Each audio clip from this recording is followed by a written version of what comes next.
Bonsoir à tous, j'espère que vous allez hyper bien. Alors, bienvenue dans le verdict du cinéphile. Deuxième épisode. La dernière fois, on était là pour Tirailleurs de Omar Sy. Cette fois-ci, on est là pour quelque chose d'un peu plus chaud. C'est-à-dire que scénaristiquement parlant, je m'attends à beaucoup. On est là pour Creed 3. Parce que j'avais suivi le 2 et franchement, j'avais hyper apprécié, surtout la trame scénaristique. Donc, je me demande qu'est-ce que les réalisateurs ont fait. Alors, il y a une petite polémique en ce moment avec Stallone qui a posté sur son Twitter que les gars n'ont pas suivi la trame, bref. Moi, j'écoute pas tout ça. Je vais essayer de regarder le film en mode innocent.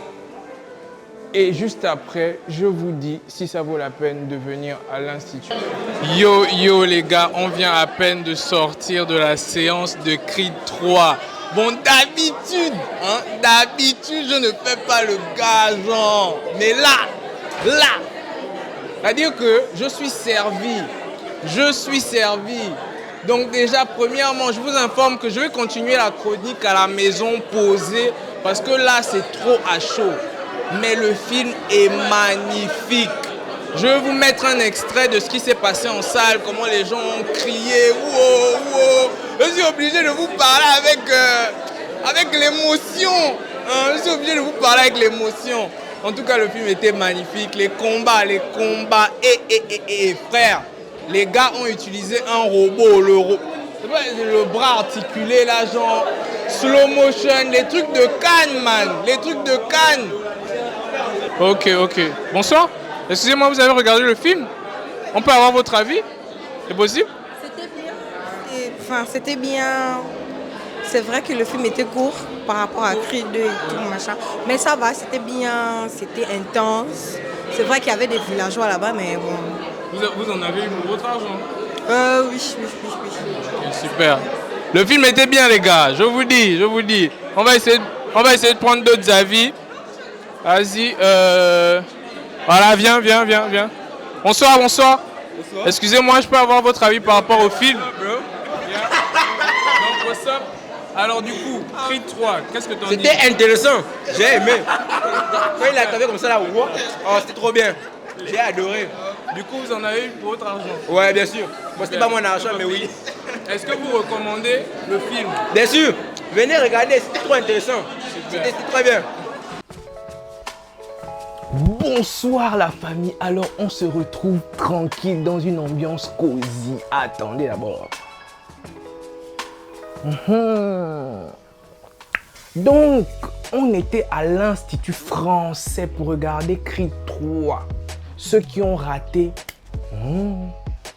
là, je suis là pour vous faire mon verdict par rapport au film. Alors moi déjà, premièrement, j'ai apprécié le film fort. J'arrive à l'entrée de l'Institut, je veux prendre mon billet, on me dit sold out. Je dis quoi? Sold out. Il n'y a plus de place dans l'Institut. Toutes les places sont prises. Je dis mais comment ça? Ils se sont passés le mois ou bien? Je viens souvent regarder des films, voilà, et il n'y a jamais sold out. Les gars, sold out. C'est vrai que j'ai croisé des gens qui m'ont expliqué qu'à Black Panther aussi, il y avait eu sold out. Mais là, il y avait sold out, frère. Toute la salle était prise, toutes les places. Mais comme j'ai un partenariat avec l'Institut français, on a pu me trouver des places pour pouvoir rentrer. Alors, on a regardé le film démarre doucement. Faut savoir, moi j'avais des attentes. J'avais suivi Creed 2, donc j'avais de bonnes attentes sur le Creed 3 là. Donc on rentre en salle. Tu connais, chips, jus, tout ce que tu veux, on rentre en salle. Le film commence. Vous savez que quand la salle est remplie, il y a souvent des fauteurs de troubles là qui parlent pendant que tu as envie de leur donner des baffes. Bref, le film commence. On est tous tranquilles dans la salle, on regarde. Ça commence à envoyer un peu quelques petits jabs là. Je dis ouais. Ça dit tu en as pour ton argent. Tu vois, tu en as pour ton argent. Donc je ne vais pas spoiler, parce que si je vous spoil, vous êtes foutus, vous allez encore aller regarder le film, pourquoi? Mais non, mais le film était d'art. Niveau action, non. On va d'abord commencer par le scénario, commençons par les bases. Scénario. Le scénario, c'est la seule chose que je n'ai pas trop apprécié dans le film. Parce que si vous avez suivi l'actualité, Sylvester Stallone, c'est Sylvester, regardez, Rambo a posté sur son Twitter que Michael B. Jordan n'a pas suivi la directive, il n'a pas suivi la lancée qu'ils avaient fait pour les autres Rocky. Tu vois un peu? Donc moi je regarde ça, je dis, grand, moi je ne sais pas trop ce que tu veux dire là. Vraiment je ne sais pas trop, mais ce qui est sûr, il faut que moi j'aille regarder le film. Le film, déjà tout le monde doit vous dire il est court. Mais ça a un avantage comme ça a un désavantage. Si tu sais que tu n'as pas beaucoup de temps à consacrer. Après, quand on dit court, c'est pas court, genre tu rentres, c'est 40 minutes. Non, c'est un film normal, 1h30, vas-y, tu encaisses ton film et c'est super, tu vois. C'est pas juste que, c'est pas Avatar. La différence en termes de timing, c'est pas Avatar. Voilà. Maintenant, scénaristiquement parlant, sur 10, hein, moi mes notes sont sur 10. Scénaristiquement parlant, sur 10, je donne une note de 5 sur 10. Ouais, 5 sur 10. Parce qu'il y avait le strict minimum. Si je peux dire un truc sur le scénario, c'est littéralement, les scénaristes se sont assis, ils ont dit, les gars, on va aller droit au but. Vraiment droit au but. C'est tout. C'est tout. Et que personne ne s'interroge sur le maillot que je porte. D'accord? Que personne ne s'interroge. Voilà. Ça va faire remonter des souvenirs là. Voilà. Bref. Donc le scénario c'était un peu ça.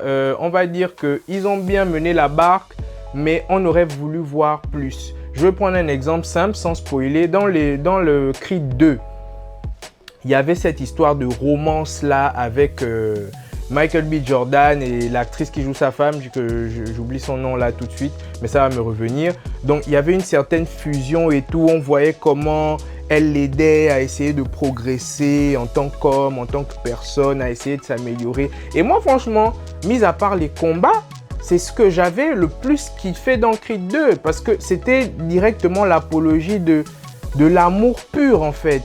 Un homme qui part se battre, sa femme qui le soutient, sa femme qui perd lui et son homme qui le... Non mais c'était magnifique, Creed 2, tu vois. Donc moi j'avais certaines attentes par rapport à Creed 3. Donc quand je rentre dans la salle et puis on commence avec les jabs et tout. Oh frère. Donc scénaristiquement parlant, je mets un 5. Mais le 5 c'est vraiment pour vous dire c'est moitié-moitié, c'est très subjectif. Il y a des gens qui pourront vous dire non moi j'ai pas aimé, d'autres qui vont vous dire moi j'ai aimé, d'accord? Moi perso j'ai kiffé, d'accord? Ensuite on passe à la réalisation. Réalisation, je vois Michael B. Jordan, frère. Tu as déjà assez d'argent pour faire direct. Oh Papi Poncho. Je comprends pourquoi le scénario est comme ça.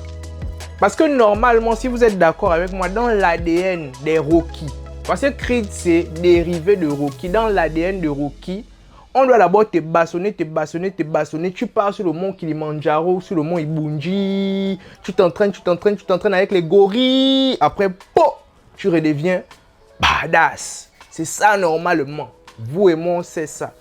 Et que tu cours comme ça sur le mont Ibunji, mettez-moi la musique, tu connais. Mais le gars a dit non, comme c'est moi qui réalise, je veux faire comme...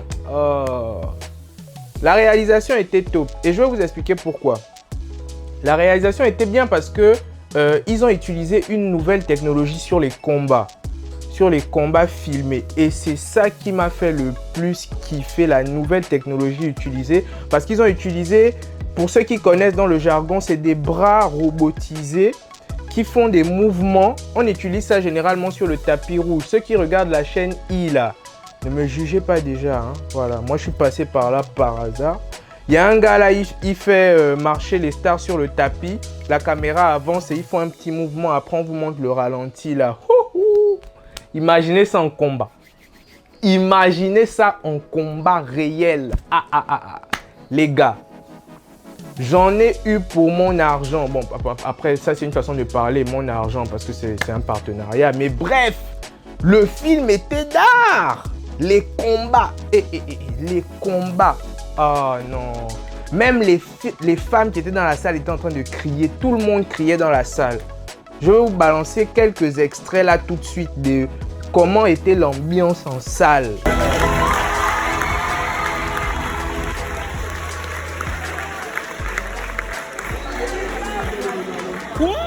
Alors, côté réalisation, je mets la note de 7 sur 10, d'accord? Parce qu'ils ont fait le taf et franchement, il y a des plans qui nous ont emmenés, j'avais mal à la tête. C'est-à-dire que j'étais là, je regarde le film, je me dis, mais comment ils ont fait? C'était incroyable. Mise en scène, je mets directement la note de 10 sur 10 pour la mise en scène. Pourquoi? Parce que le metteur en scène est allé nous chercher de ces choses. Oh là là là là là là là là là. C'est pas vos rappeurs sur TikTok là qui font les défis en train de rapper avec les avions. Mon frère, on tire les avions. On tire les avions. Oh, je ne vais pas vous spoiler, ne vous inquiétez pas. Je ne vais pas vous spoiler. Hey! Et pour ceux qui ne savent pas, en ce qui concerne le combat, on a besoin de cascadeurs, on a besoin de cascadeurs professionnels. Il faut qu'un chorégraphe vous apprenne. Et pour vous expliquer à quel point c'est important, ça veut dire qu'ils ont synchronisé les mouvements du corps avec les mouvements des caméras sur le ring pour avoir la chorégraphie la plus parfaite. C'était une danse, les gars, c'était une danse. Oh! Et vous allez rater ça. Oh là là, côté son. Alors, côté son, par contre, là, je mets 5 sur 10. Parce que j'aurais voulu dire au régisseur de l'Institut, augmente-nous le son. En fait, quand on est plusieurs en salle, il y a beaucoup de voix, tu vois. On n'entend pas. Quand quelqu'un lance un bruit là-bas, ça prend toute la salle et après, on n'entend pas vraiment, tu vois. C'est à peu près ce que je voulais dire. Mais sinon... j'ai même envie de revoir le film, quoi. Non, sérieusement. J'ai envie de... C'est-à-dire, surtout la partie où... Ah, mince. Je n'ai pas envie de vous spoiler. Je n'ai pas envie de vous spoiler. Mais la partie... Oh! Oh, oh, oh, oh, oh. Et puis sa fille. Ah. Mince. Les deux acteurs principaux. Donc, je veux noter l'acting. Les deux acteurs principaux. Michael B. Jordan et Jonathan Major. Masterclass. Parce que je ne peux pas leur incomber le scénario. Non. Masterclass. Les gars ont fait leur travail. C'est-à-dire que tu viens, on te donne ton argent pour être acteur. Ils ont fait leur travail. Regarde le charisme. Oh, c'était chaud, les gars. C'était chaud. Donc, il faut savoir que la prochaine séance de Creed 3 sera à cette date-là. Voilà. Donc, allez regarder la prochaine séance de Creed 3. Et s'il y a des gens qui veulent qu'on reparte regarder ensemble, ils mettent en commentaire. Voilà. Je vais tirer au sort. On va repartir regarder. Voilà. Ça, c'est juste pour mes abonnés. Vanille Jolie, ne t'inquiète pas. Tu es sur ma liste. Prochain programme, tu auras un ticket. On est ensemble, la famille. Big up. C'était le verdict du cinéphile.